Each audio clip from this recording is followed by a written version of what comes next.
Authoritarians, they're never satisfied with the power that they have. They push the limits. They break the law.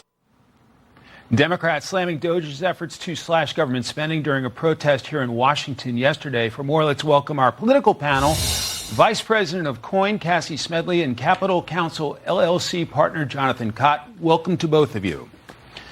So, reaction to the protests we saw yesterday. I don't know if you were trying to get around town, but there were a number of them, and they were pretty fired up. Cassie? Well, first of all, I would say it's amazing how these protesters always find the issue. The protests in Washington are nothing new. But second, it's interesting that you're protesting someone who's actively trying to come in and restore some fiscal sanity to our country. Someone who's volunteering to do that, by the way. I just don't quite understand the outrage, especially when, as heard on this channel, you hear about the results from DOGE and that they are making significant inroads and they are uncovering things that we should all be upset about. 9-year-olds getting loans and having people well over the age of 100 still on the Social Security dole is something that should concern all of us.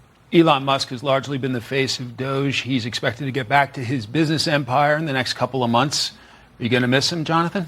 No, Democrats would love for him to stick around. I think the Wisconsin results show that every time he gets out there and talks, what it shows is, one, he doesn't understand how government works, and two, he lies every time he gets out there. He makes things up, and it's starting to seep down to the states. When he just rails off and says there are people over 200 years old getting Social Security, that's not true. When he says he wants to shut off the phone lines that seniors use to access Social Security, that hurts people, not in D.C., that hurts people in Wisconsin and around the country. When he says there are all these people who we found these amazing things that you'll never believe, and then it just turns out not to be true, people are starting to realize that he's kind of full of shit and he doesn't know what he's talking about. And the Brett Baer interview that he did, well, I think we have to get off of your talking points here. I know Democrats are loving to curse these days to try and make your point. Oh, no, I'm from New York City. I've been cursing my whole life. But I think the broader issue here and what Elon was talking about and what was shown about those on the Social Security dole, not necessarily that they got the check, even though they clearly passed away several years ago. Give me a minute. But that the Social Security numbers, how that impacts other funding measures and how that impacts how other things are counted. But to the broader question, you guys never even gave him a chance. You guys hated Elon. I mean, you were happy to buy his cars initially, but you guys hated the idea of DOGE before President Trump was ever sworn in for his second term.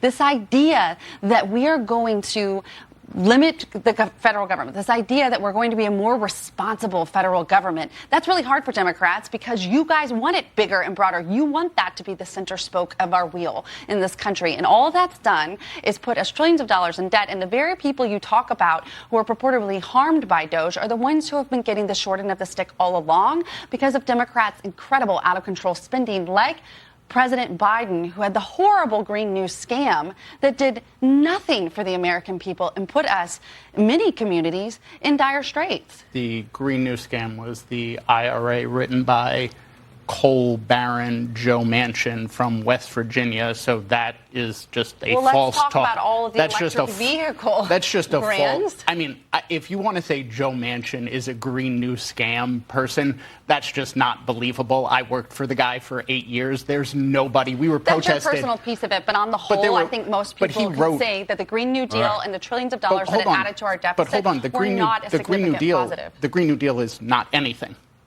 That is not anything that ever was passed. That's no piece of legislation. All right. Right. That's what they did through executive order in the Biden administration. Let's talk about the current legislative agenda. The Senate worked a little overtime this week. They passed the framework. Now it goes back to the House. Congressman Brian Stile weighed in on that. Let's play it. The reconciliation budget is only a step in the process. The budget itself is not the lawmaking exercise. Yeah. It is just necessary to unlock the lawmaking exercise that will allow us to deliver on the American First agenda that President Trump ran on and won on.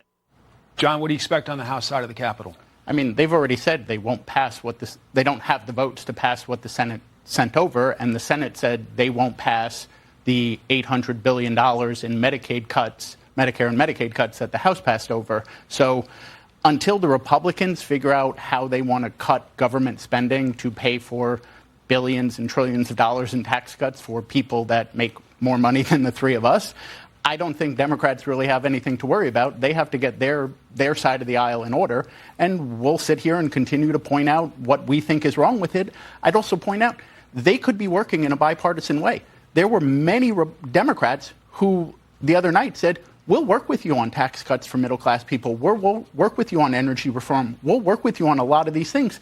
They said no. So until that happens, we're okay to sit back and let them fight. Cassie, how does it play out?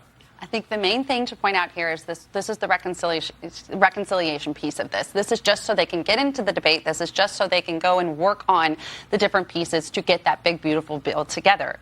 The piece that's important about this, and Jonathan, I give you this, that Republicans do need to stick together on this for the bigger picture of what this can achieve. Is it energy independence? Certainly tax cuts. And how does that all play into the Trump administration's larger initiative here of reducing the deficit, but also unleashing the golden age for our economy? And I think there's a balance there with what we've seen this week with the tariffs, of Congress doing their job as well, so that the American people just start feeling some goodness in the short term while we wait for the long-term, hopefully positive effect of the tariff play. We will follow it all this week. Cassie, Jonathan, thank you very much. Thank you.